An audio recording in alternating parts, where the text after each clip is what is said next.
O Donald Trump, há poucos instantes, disse que o Irã não tem outra opção a não ser ir para Islamabad. E qual é o clima agora do lado dos iranianos? Olha, ninguém devia perder tempo ouvindo as agências de notícias da mídia ocidental que citam fontes iranianas anônimas ou veículos ligados ao Mossad, como o Iran International, ou qualquer outro que fale em nome do regime israelense ou da elite ligada a Epstein. Os iranianos não vão a lugar nenhum e nenhuma delegação está sendo preparada. Não há conversa sobre nenhum movimento.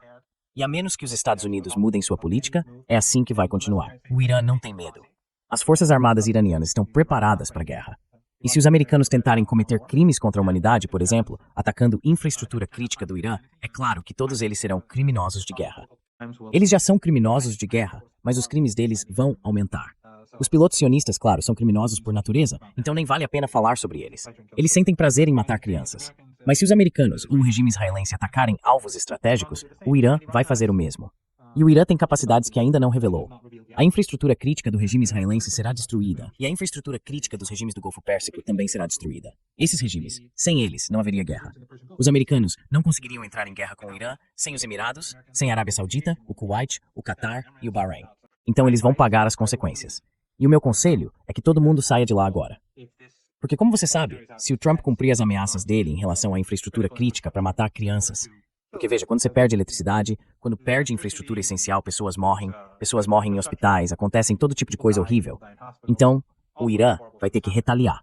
Lembre-se, Nima, o Irã não quer essa guerra. O Irã não começou essa guerra. O Irã nunca aumentou as tensões durante a guerra. E se você olhar para os números de vítimas na região do Golfo Pérsico, essas ditaduras familiares árabes, só um punhado de pessoas morreu. Mas no Irã, foram bem mais de 3 mil.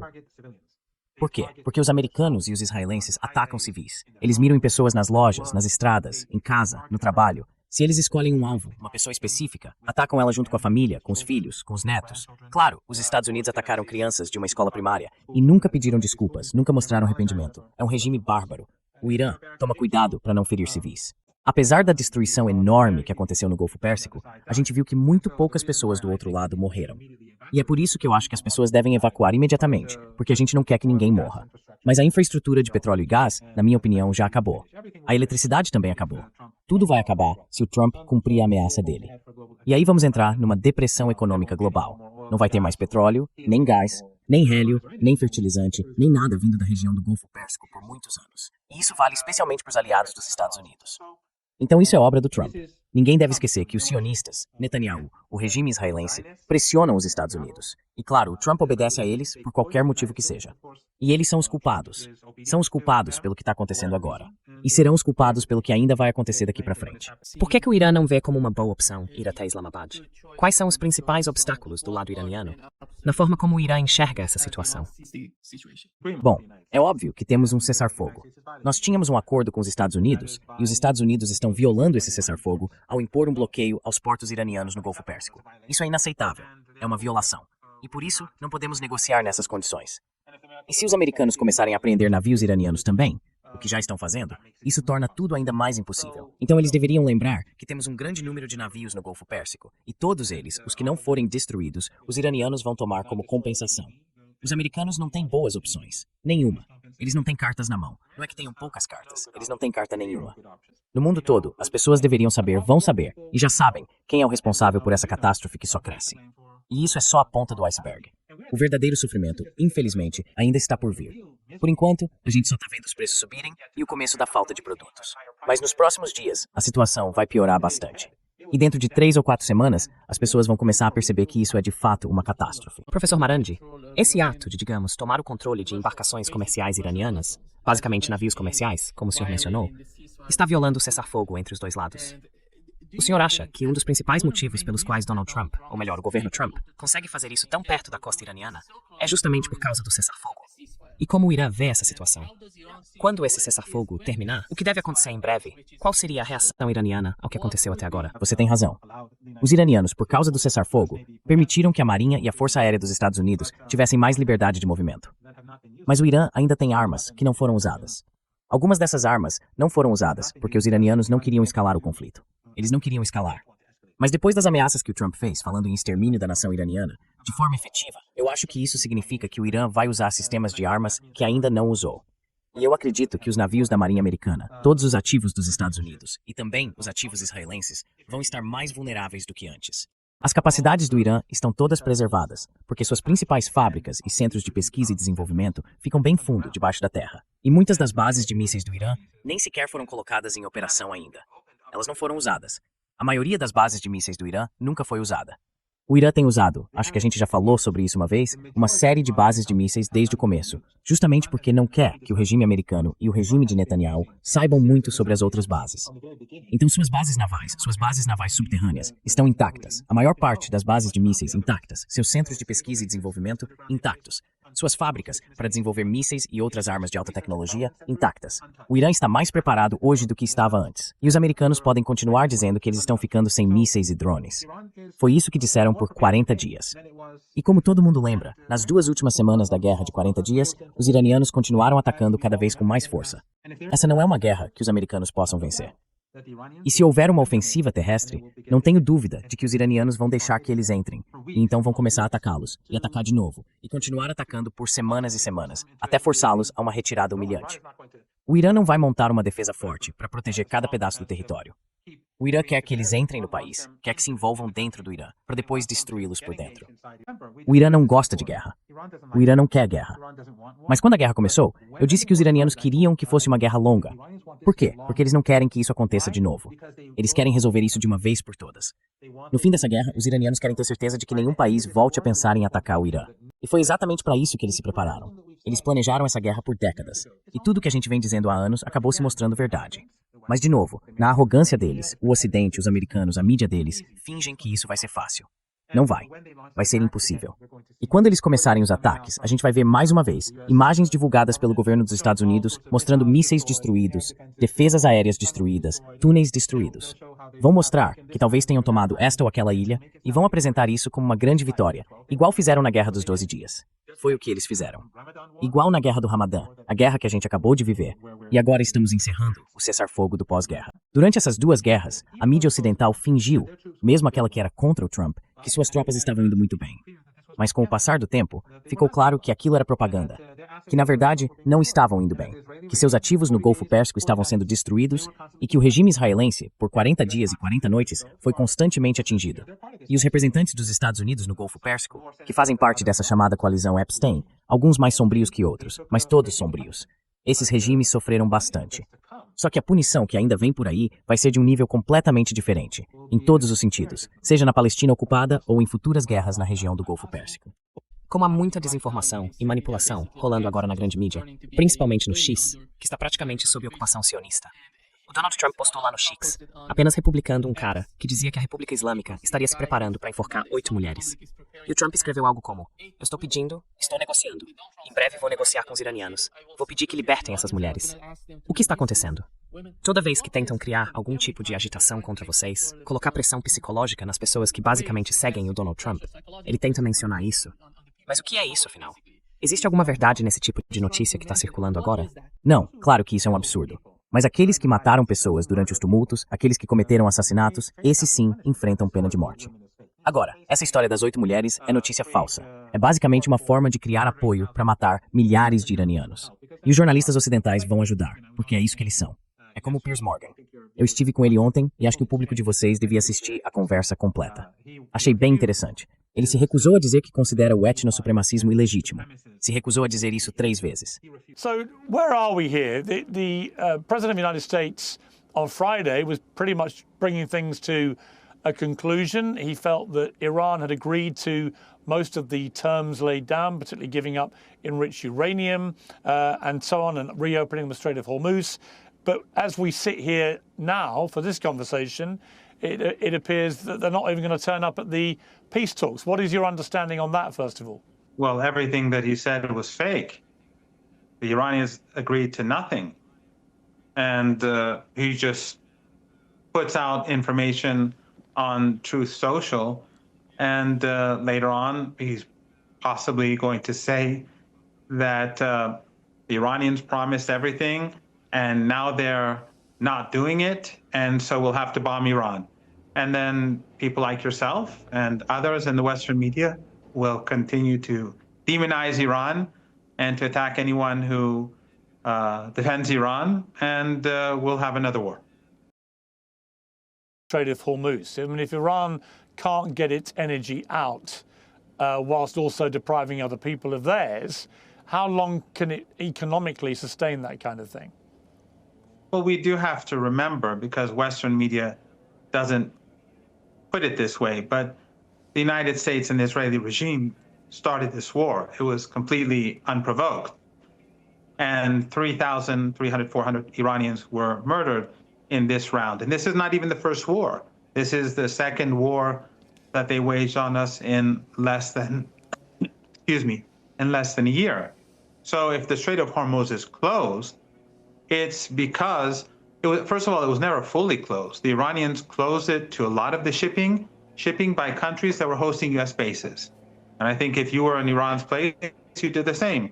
Those countries in the Persian Gulf that assisted the United States in waging war against the people, in Kuwait, the Emirates, Qatar, Saudi Arabia, and Bahrain, without them, the United States and Trump could not wage the war. So their shipping obviously is not going to have priority. But the strait wasn't fully closed. The Iraqis were able to use it. The Iranians used it. The Chinese used it. Others who weren't waging war against Iran were using it. But we had a ceasefire after Trump at the beginning of the war said that Iran must surrender, unconditional surrender. And of course, that didn't happen. And then ultimately, after almost 40 days, the United States accepted the Iranian 10-point plan as the framework for discussion. And of course, Trump didn't do it in practice because he's dishonest, and so is the Trump regime. After that, we had a ceasefire. In that ceasefire, Iran was supposed to open up the Strait of Hormuz to more ships, including those countries that host bases. But the Israeli regime was supposed to adhere to the ceasefire, and they didn't. And so for 10 days, Iran did not open the Strait of Hormuz to extra ships because Netanyahu was busy slaughtering people. And then when finally he was forced to accept the ceasefire, Iran said they're going to open up the strait for extra shipping. And then Trump said, but he's going to keep the siege on Iranian ports. Well, that's a violation of the deal too. So if he's going to impose a siege, the Iranians are not going to open up the strait. So from day one, when the United States carried out this aggression, to the ceasefire, and after the ceasefire, this crisis belongs to Trump and Netanyahu. É basicamente uma forma de criar apoio para matar milhares de iranianos. E os jornalistas ocidentais vão ajudar, porque é isso que eles são. É como o Piers Morgan. Eu estive com ele ontem e acho que o público de vocês devia assistir a conversa completa. Achei bem interessante. Ele se recusou a dizer que considera o etnossupremacismo ilegítimo. Se recusou a dizer isso 3 vezes. E ali também eu mostrei que ele estava repetindo de novo aquela história, a de que milhares de manifestantes pacíficos teriam sido mortos pela polícia. O que na verdade é toda uma narrativa repetida por gente mal intencionada e por idiotas úteis. Os idiotas úteis, alguns deles eu critico nas redes, tipo esses esquerdistas, essas pessoas que fingem ser oposição, mas acabam repetindo boa parte da narrativa ocidental quando o assunto é o Irã. Eu disse pra ele, como é que o próprio Trump admitiu que estava mandando armas pra eles? They don't have guns. You know, we sent some guns, but the group that was supposed to give, which I said would happen to my people, I said it, I called it exactly. We sent guns, a lot of guns. They were supposed to go to the people so they could fight back against these thugs. You know what happened? The people that they sent them to kept them because they said, what a beautiful gun, I think I'll keep it. So I'm very upset with a certain group of people, and they're going to pay a big price for that. But the Iranian people will fight back as soon as they know they're not going to be shot and as soon as they can get weapons. Como é que o próprio Trump admitiu que estava mandando armas para eles? E se esses protestos fossem realmente espontâneos, com manifestantes pacíficos, para quem ele mandaria as armas? Como ele sabe que essas pessoas sabem usar armas? Como ele sabe quem elas são? Tá claro que tudo isso faz parte de redes de terroristas, e que foi uma revolta armada iniciada pela inteligência dos Estados Unidos e de Israel. Eles são responsáveis pelas mortes de números falsos. Aquilo era só um número inventado para criar um clima emocional e justificar o massacre das meninas que eles cometeram. Os mesmos jornalistas que fingem que o Irã está matando mulheres inocentes, 8 pessoas, sei lá, ou milhares de iranianos mortos a tiros, são os mesmos que não dizem uma palavra sobre as 168 meninas que foram massacradas em Minã. Então tudo que eles dizem é falso, é propaganda. Mas muita gente já enxerga isso e não vai funcionar mais. Eu até falei pro Piers Morgan, se esses protestos fossem realmente espontâneos, então para que ele tá mandando as armas? Then who is he sending the weapons to? How does he know they even know how to use guns? Como é que ele sabe se eles sequer sabem usar armas? Tá mais do que claro que foi aquilo. Idiotas úteis ajudaram a justificar, quer dizer, não havia justificativa nenhuma, mas criaram essa aparência de legitimidade para a agressão contra o Irã. E é exatamente isso que estão tentando fazer agora. Toda vez que querem pressionar o Irã, inventam alguma coisa. Pode ser amanhã, pode ser uma operação de bandeira falsa. Talvez nos Estados Unidos aconteça um ataque a uma sinagoga e, sei lá, algumas pessoas morram. Aí vão aparecer fotos do Ayatollah Khamenei ou de outra pessoa, igual ao passaporte que foi encontrado em Nova York no 11 de setembro, esse tipo de coisa. Então eu não levaria nada disso a sério. Tá mais do que evidente que eles só estão preparando o terreno para uma agressão. Assim como vimos o Trump, há poucos dias, dizendo que os iranianos concordaram com isso, com aquilo e mais aquilo outro. Por que ele estava dizendo isso? Na minha opinião, ele dizia isso para depois poder afirmar que eles prometeram fazer todas essas coisas, mas não cumpriram. Não colocaram em prática. Então agora a gente vai ter que bombardeá-los. É assim que os Estados Unidos funcionam. E lembre-se, a turma do Epstein, quando o assunto é sionismo e império, tá todo mundo junto. Eles odeiam o Trump, mas adorariam ver o povo iraniano destruído. É por isso que desde então o Trump vem dizendo, e já faz semanas, que vai obliterar o Irã, que vai levar o Irã de volta à Idade da Pedra. E mais recentemente ele disse que vai eliminar uma civilização inteira. Você viu algum desses grandes jornalistas ocidentais com milhões, centenas de milhares ou dezenas de milhares de seguidores demonstrar qualquer indignação? Você viu alguma manchete, daquelas bem chamativas no Guardian ou no New York Times, dizendo algo como, isso são crimes contra a humanidade e ele precisa ser derrubado, ou afastado, ou removido do poder? Não, né? Porque no fim são todos iguais. Não tem diferença real. Aliás, estão removendo várias contas iranianas do Twitter. Minha conta no Facebook e no Instagram foram removidas faz tempo. Então, hoje eu só tenho uma conta no Twitter e um canal pequeno no Telegram, que dá pra achar pelo meu Twitter. E do jeito que as coisas estão indo, eu imagino que minha conta no Twitter também vai ser apagada em breve. O senhor acha que uma das condições prévias para as negociações, para uma segunda rodada de negociações, se isso acontecer, claro, seria o fim do bloqueio imposto pelos Estados Unidos? Essa seria uma das condições? E que outras condições prévias existem, se é que há alguma, em relação aos Estados Unidos? Eu não participei de nenhuma reunião. Eu só tive ligações com pessoas que estão envolvidas, que fizeram parte da delegação da última vez, as mesmas que me convidaram para viajar com eles. Pelo que eu entendi, a questão seria o bloqueio e os navios que foram danificados ou sequestrados. Talvez existam outras condições também, eu não sei. É como, ninguém deve tomar o que eu digo como a palavra final. Mas é isso que eu entendo. Agora, o motivo pelo qual os iranianos não estão planejando ir é bem claro. E de novo, tudo que você vê da Reuters, ou desses outros veículos, ou desse canal israelense chamado Iran International, tudo isso faz parte de uma guerra psicológica. E qual é a situação do Estreito de Hormuz até agora? O fato é que a situação no Estreito de Hormuz mudou de forma permanente. Os iranianos não vão negociar isso. O único país com quem o Irã vai cooperar sobre esse assunto é Omã. Todo o resto vai ter que aceitar o novo status quo. Não importa se os americanos lançarem um ataque hoje à noite e travarem uma guerra de 6 meses, de 1 mês, a situação mudou para sempre. E isso é algo que os regimes do Golfo Pérsico vão ter que aceitar, se quiserem continuar existindo. Porque, se Trump começar essa guerra e o Irã for forçado a fazer com eles o que eles e seus chefes americanos querem fazer conosco, então esses países vão deixar de existir, em grande parte. Principalmente os menores, e talvez todos, pelo menos na forma atual. Mas de qualquer forma, quem quer que esteja no poder, em qualquer parte da região do Golfo Pérsico, vai ter que lidar com o Irã. A entidade que controla o Estreito de Hormuz é legalmente válida. Não é ilegal, ao contrário do que alguns comentaristas ocidentais afirmam. E esses comentaristas ocidentais deviam se preocupar mais com a guerra que eles mesmos apoiaram contra o Irã, e que seus regimes vêm travando contra o Irã, e com as milhares de pessoas que eles mataram, em vez de se preocupar com o controle do Irã sobre o Estreito de Hormuz. Saiu uma reportagem no Wall Street Journal dizendo que mais de 25 navios petroleiros e de gás ligados ao Irã conseguiram driblar o bloqueio dos Estados Unidos no Estreito de Hormuz. E eu acho que isso mostra, de certa forma, as limitações dos Estados Unidos em aplicar esse bloqueio. Não é a mesma coisa que o Irã faz no Estreito de Hormuz. O Irã se beneficia do estreito por causa da localização, porque faz parte da sua própria geografia. Já os Estados Unidos foram muito além. Chegaram bem perto da costa iraniana para fazer isso. E a sustentabilidade dessas ações também é um ponto importante. A gente lembra do caso da guerra de atrito. É, de certa forma, uma guerra de atrito entre as duas partes. Então, qual é a avaliação do lado iraniano? E até que ponto os Estados Unidos têm capacidade de continuar com esse tipo de operação? Bom, os americanos acham que podem sufocar o Irã. O problema é que se eles roubarem nossos navios, nós vamos nos compensar. Vamos tirar a compensação dos navios que estão no Golfo Pérsico. Esses navios pertencem ao Kuwait, aos Emirados, à Arábia Saudita, ao Bahrein ou ao Catar. Todos eles fazem parte dessa guerra. Todos são culpados de agressão e todos são parceiros nesses crimes. Então eles vão pagar a compensação. Agora, seja por meio das taxas que precisam pagar para sair, entrar ou passar pelo Estreito de Hormuz, seja por compensação direta, ou pelos navios e bens que o Irã tomar deles, o Irã vai ser compensado. Os americanos podem até capturar alguns navios, mas o preço do que o Irã vai tomar em troca será muito maior. E qualquer outra coisa no Golfo Pérsico que sabe sobreviver à guerra. Muitos navios provavelmente serão destruídos e vão afundar no fundo do Golfo Pérsico, ou no Estreito de Hormuz, ou no Golfo de Omã. Então, mais uma vez, os americanos não têm a vantagem. O Irã tem muitas fronteiras para fazer comércio, com o Paquistão, o Afeganistão, o Turcomenistão, o Mar Cáspio, que faz fronteira entre o Irã, a Rússia e o Cazaquistão.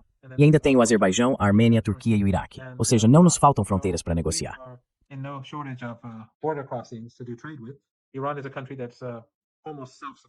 O Irã é um país quase autossuficiente em produtos agrícolas. Este ano tivemos muita chuva em todo o país e Teherã melhorou nas últimas semanas.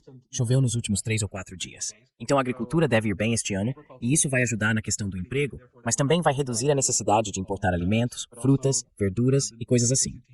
O Irã está numa situação bem diferente do que os americanos esperam. E mais uma vez, essa não é uma guerra que possa ser vencida. Nós não queremos guerra. Quero deixar isso bem claro. Algumas pessoas, quando eu alerto essas famílias árabes, esses regimes árabes no Golfo Pérsico, dizendo que as pessoas lá deveriam evacuar, me perguntam, o que é isso? Você é um belicista? Não, mas eu estou alertando eles sobre o que está por vir. E isso é o que esses regimes trouxeram para si mesmos, ao cederem bases para os Estados Unidos, ao permitirem isso, ao financiarem a ocupação americana. Os Estados Unidos não controlam só o território. A presença deles é financiada. E o esforço de guerra contra o Irã é financiado, especialmente por 3 países que eu conheço: o Catar, os Emirados e a Arábia Saudita. Os outros 2 eu não tenho informação. Provavelmente é a mesma coisa. Mas de qualquer forma, esses países, esses regimes, são totalmente cúmplices. Então o que eu estou dizendo é que as pessoas deveriam sair de lá, porque se o Trump cumprir as ameaças dele, essas ameaças só podem ser executadas com a ajuda desses países. O espaço aéreo deles, as bases aéreas, as bases que eles cederam para os americanos, a infraestrutura civil que eles estão usando, e a gente sabe que estão usando, os portos que a gente sabe que estão usando, os desertos de onde estão lançando mísseis, a gente sabe de tudo isso. Então, quando a guerra começar, os iranianos vão revidar. É algo legítimo e moral. Se o Irã não reagir, isso só vai encorajar os americanos a continuar destruindo a infraestrutura iraniana. Por isso, nós vamos retaliar contra os países que ajudaram os Estados Unidos. E quando a infraestrutura deles for destruída, aí sim, a depressão global vai ser permanente. Vai durar por muitos e muitos anos. E isso já será mais do que punição suficiente pelas ações de Trump. Nós não queremos uma depressão global.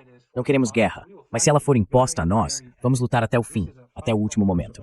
Essa é uma luta pela nossa sobrevivência. E estamos determinados a garantir que a República Islâmica do Irã e o eixo da resistência sobrevivam. E que o regime de Trump, o regime de Netanyahu e o sionismo sejam expostos ao mundo pelo que realmente são.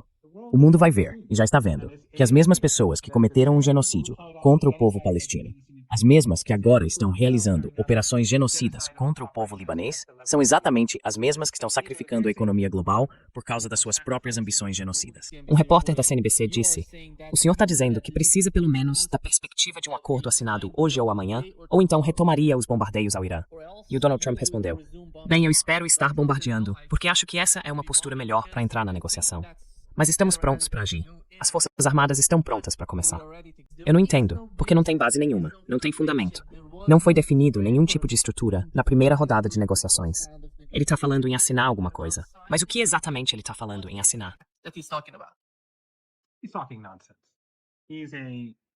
falando bobagem. É um psicopata. Não é uma pessoa normal. Pelo que eu tô ouvindo de amigos que têm contatos, que conhecem gente ligada à Casa Branca, ele tem problemas mentais. E por isso, sabe, dá pra esperar qualquer coisa. Mas as pessoas que querem guerra com o Irã, esses psicopatas sionistas, esses não têm problema nenhum. Eles estão forçando a guerra. Então ele fala sobre, se você lembrar, 2 ou 3 dias atrás, ele disse que o Irã tinha aceitado tudo. E nada disso é verdade. É tudo falso. E o Dr. Golibov, no tweet dele, deixou isso bem claro. Olha o que aconteceu. Qual é o problema?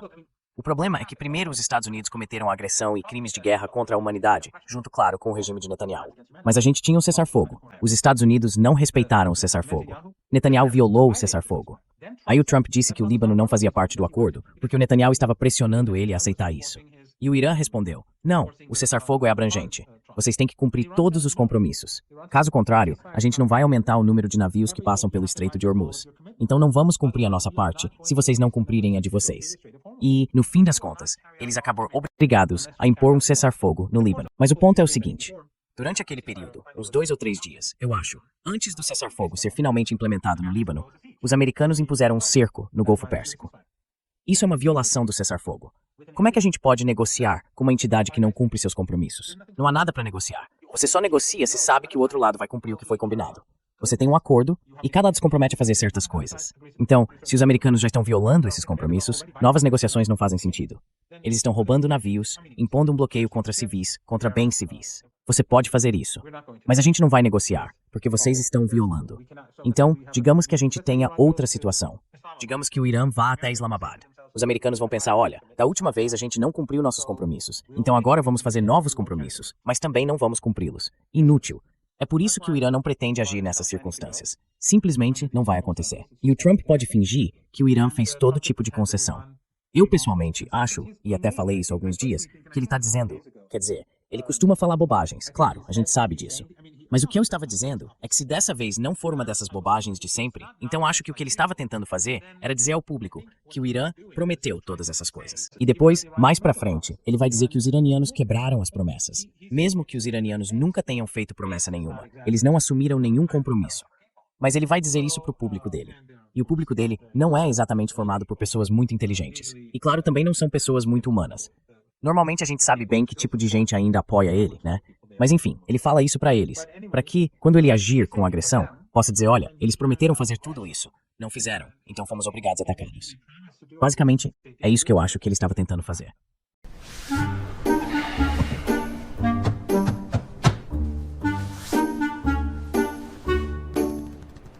We are having very great negotiations with Iran.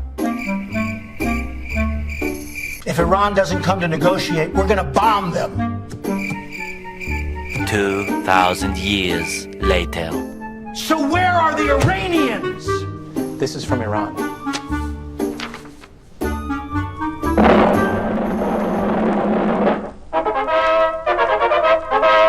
Amigo ouvintes, aqui fala o repórter Esso, testemunho ocular da história.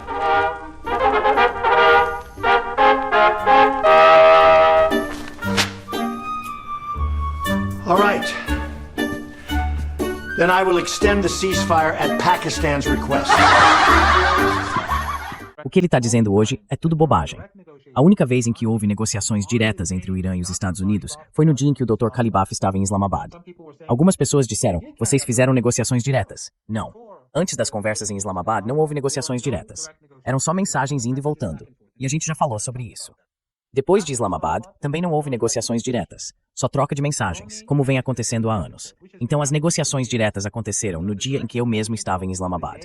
Eu não participei das conversas, mas eu estava lá. Esse foi o único dia em que tivemos negociações diretas.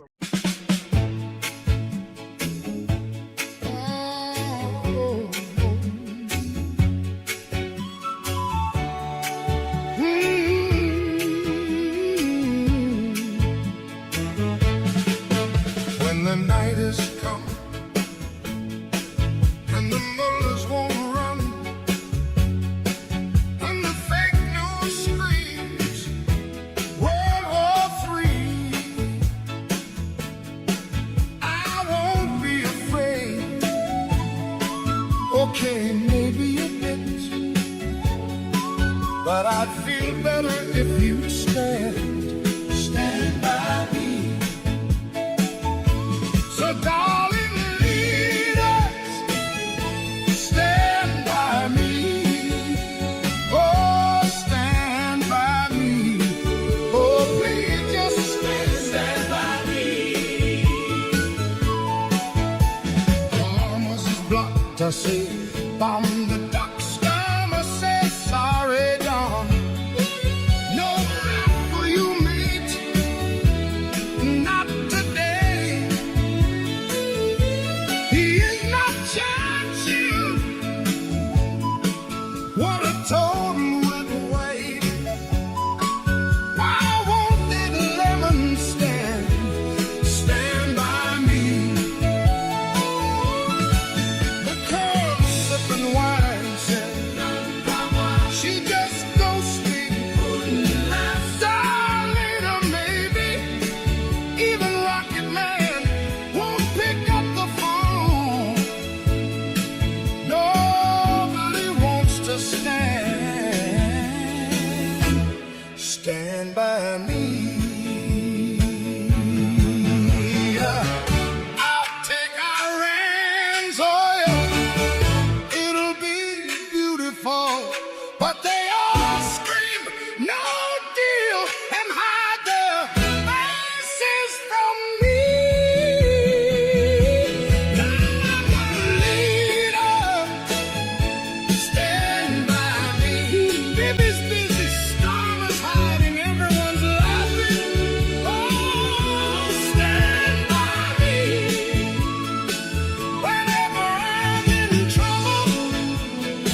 qual é a avaliação atual sobre os negociadores americanos? Antes das negociações em Islamabad, o Dr. Kalibaf e o Ayatollah Khamenei discutiram o formato, e esse formato foi definido.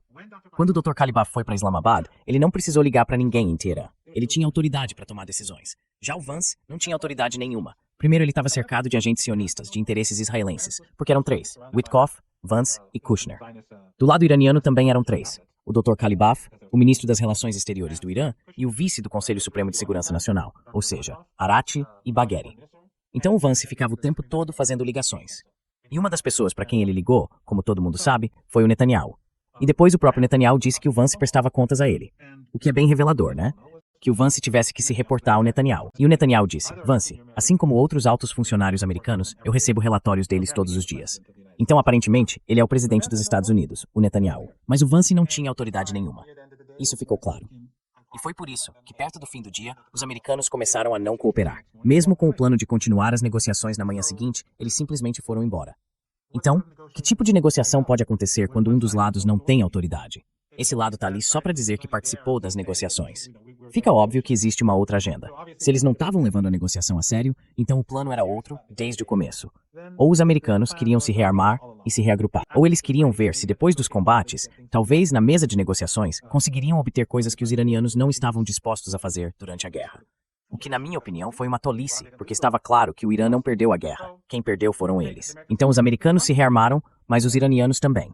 E os iranianos, junto com a crise global, são como uma bomba relógio prestes a explodir. Nessas 2 semanas de cessar-fogo, a falta de petróleo, hélio, gás natural liquefeito, produtos petroquímicos e refinados, e por aí vai, só aumentou no mundo todo. Trump está apenas piorando as coisas para ele mesmo, para os Estados Unidos, para o mundo. E tudo isso por causa de Netanyahu e do sionismo. Os Emirados Árabes Unidos estão ficando sem dinheiro. Eles informaram que estão pedindo ajuda a Donald Trump aos Estados Unidos e estão falando em se aproximar da China e usar o yuan. Estão até questionando qual é o benefício de ter uma base americana no país.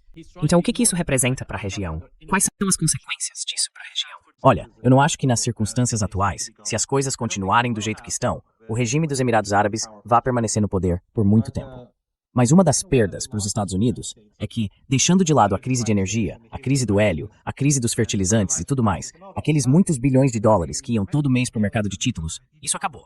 Os muitos bilhões que iam para o mercado de ações americano também acabaram. E os muitos bilhões que eram usados para comprar armas inúteis dos Estados Unidos, que a gente viu que nenhum desses regimes conseguiu usar, eles só compram para que os príncipes recebam propina e para que senadores e pessoas influentes nos Estados Unidos também recebam suas comissões e seus retornos.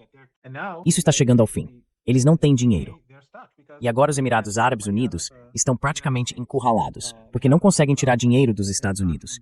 Eles têm enormes quantias aplicadas no mercado de ações e de títulos. Nunca mais vão ver esse dinheiro. Eu acho que não. E do jeito que as coisas estão, não acho que vão durar muito mais tempo, disse ele. Então eles já estão em crise. Mas desta vez, se a guerra for do jeito que o Trump está dizendo, vai ser muito pior para os Emirados do que tudo que já passaram. Vai ser fatal para o regime. É por isso que, mais uma vez, eu digo, as pessoas que moram nesses países agora deveriam ir para Oman. Devem sair, se puderem, de avião, ainda hoje à noite ou antes que o cessar-fogo acabe. Eles deveriam ir para o Iraque, talvez para a Jordânia, talvez para o Iêmen, se forem gentis o bastante para aceitá-los, mesmo com o conflito em andamento com a Arábia Saudita. Mas essa é uma situação muito séria. A gente está preparado para a guerra. Estamos preparados para morrer. Mas não vamos nos curvar diante do império. Preferimos morrer de pé. Preferimos morrer de pé do que viver de joelhos. Isso não vai acontecer. E lembrem-se, tudo isso é porque somos contra o etnossupremacismo. Eles farão qualquer coisa. Vão destruir a economia mundial. Vão tentar destruir a civilização iraniana para preservar o Ocidente, para preservar o etnossupremacismo. Isso diz muito sobre o Ocidente. Na verdade, diz tudo sobre o Ocidente. E mais uma vez, eu recomendo que as pessoas voltem e assistam a minha entrevista com Geir Smorkin, de ontem. Eu perguntei para ele 3 vezes: você considera legítimo um regime que é fundado e baseado no etnossupremacismo? Sim ou não? E ele não respondeu. Não respondeu. E depois que viu que não conseguia responder, tentou me atacar, me insultar e atacar o Irã. E eu continuei lembrando: você não está respondendo a pergunta. Você não quer responder a pergunta. E isso mostra que no Ocidente não existe liberdade. Mostra quem está no comando, mostra quem manda. E mostra basicamente o que o Joe Kent estava dizendo, que a guerra é toda sobre o sionismo. São eles que têm o poder. A classe Epstein é quem tem o poder. E quando pessoas como Piers Morgan têm medo demais para responder a uma pergunta dessas, isso mostra o tipo de controle que eles exercem sobre a sociedade, sobre os países em todo o Ocidente. O Eixo da Resistência é uma entidade muito diferente de tudo que eles enfrentaram no passado. O Eixo da Resistência é resiliente e vai derrotar os Estados Unidos. Se eles quiserem guerra, serão derrotados. Nós não queremos guerra. Não gostamos de ver morte e destruição. Não gostamos de ver sofrimento. Não gostamos de ver um mundo onde americanos e israelenses bombardeiam nossas crianças, nossos hospitais, nossas escolas, nossas universidades, nossas rodovias, nossas pontes. Não, nós não queremos isso. Mas se é isso que eles insistem em fazer, sendo os bárbaros que são, nós vamos revidar com toda a força que tivermos e vamos garantir que sejam derrotados. Isso quer dizer que, na visão do Irã, os Estados Unidos são incapazes de negociar? Incapazes de firmar acordos de verdade, em vez de simples negócios? É por isso que o campo de batalha acabaria decidindo o futuro da região? Parece que sim. Parece que sim. Os Estados Unidos travaram uma guerra contra o Irã, 2 guerras contra o Irã, e ainda têm a audácia de impor um bloqueio aos portos iranianos e fingir que isso é algo humano. E os seus jornalistas, a sua classe política, fingem que são os civilizados. E o líder deles chega a pedir o extermínio do povo iraniano. E ainda assim, fingem que são as democracias. E aí vem gente como Piers Morgan e tantos outros, que passam o dia e a noite demonizando o Irã para preparar o terreno para mais agressão. Mas são covardes demais para dizer se o etnossupremacismo é legítimo ou não. É com isso que estamos lidando. Esse é o Ocidente, o inimigo do próprio povo. A classe Epstein, a classe dominante, são inimigos do próprio povo. O próprio povo deles é tão vítima quanto nós. E quando a crise econômica global chegar, quando vier a depressão, se as coisas seguirem o rumo que o Trump está ameaçando, então as pessoas que vão ser atingidas no mundo todo vão incluir todos nós. E eu não sei como vai ser nos próximos dias, porque se eles começarem a atacar usinas de energia e coisas desse tipo, sabe, no futuro pode ficar mais difícil pra gente ter essas conversas. Eu não sei. Vou ter que perguntar se existem lugares onde eu possa ir para fazer entrevistas, como da outra vez. Mas já que a natureza desses ataques vai ser atingir todos os iranianos e destruir a civilização iraniana, pode ser mais difícil para mim me comunicar no futuro. Mas de qualquer forma, eu mudei a minha conexão. O que eu queria dizer mesmo é que quando a crise começar, se o Trump fizer o que ele diz que vai fazer e tentar exterminar a gente e a civilização iraniana, e as forças armadas dele cometerem crimes contra a humanidade, isso vai causar uma catástrofe econômica global. E as pessoas comuns no Ocidente vão sofrer como todo mundo. E elas vão saber quem foi o responsável por esse sofrimento. Vai ser o sionismo, vai ser o Netanyahu, vai ser o Trump. As pessoas no sul global vão saber disso. A maioria do mundo vai saber disso.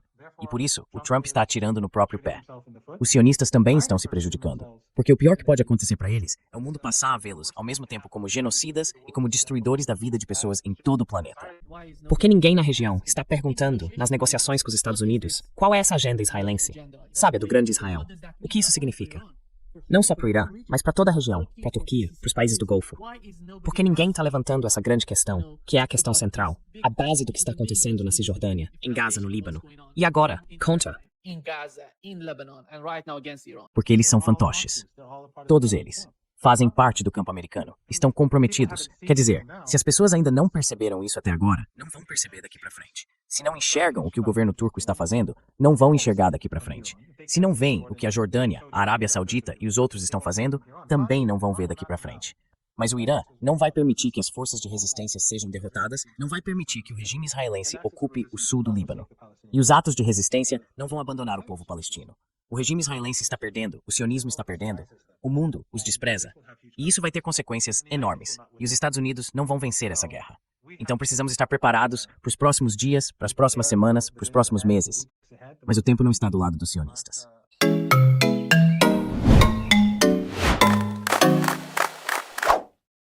My backflip better than you! Come on, get up!